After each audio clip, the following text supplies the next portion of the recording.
So, hi everyone.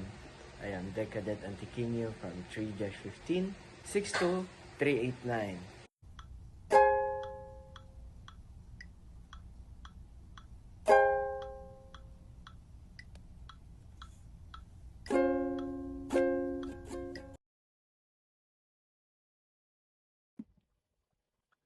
Good day, everyone. Today, I'll be taking about the novel 1984 by George Orwell.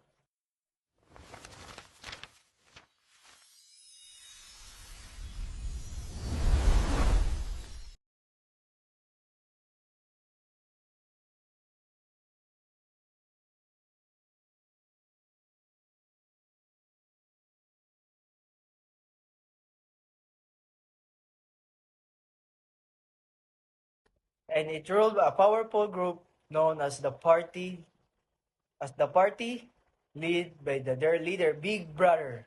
In this society, there is no freedom, no privacy, and your own thoughts are not safe.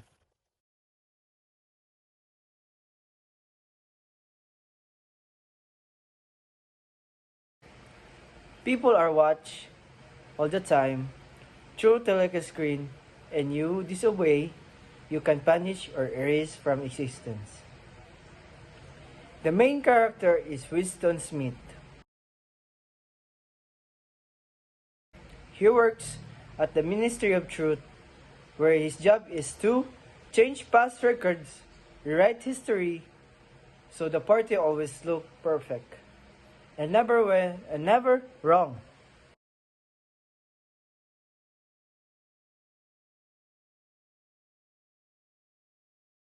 Deep inside, Winston feels like something terribly wrong. With the people he lives, he wants freedom, truth, and love. And Winston meets Julia,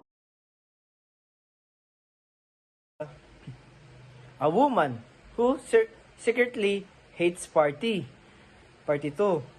They fall in love, and dream of a life where can be free together. For a short time, they find happiness and hope. But their happiness doesn't last long.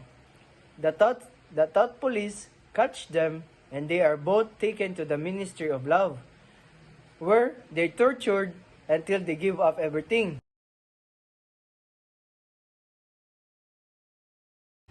Even their love for each other, in the end, Winston is completely broken, and he learns to love Big Brother. And the story ends when the story ends and suddenly it carries a very strong message. Orwell show how dangerous it is when government has too much power.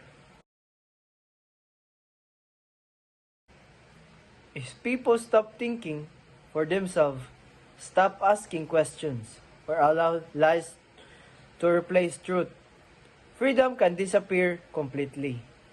From 1984, I learned truth and freedom, and the most important thing we have, we should never take them for granted. This novel reminds us thinking for ourselves, to speak up when something is wrong, and to protect our rights to be free. I believe everyone should read 1984 because it teaches us to be aware, to value honesty, and fight for a future. For the truth and the freedom will exist. Thank you.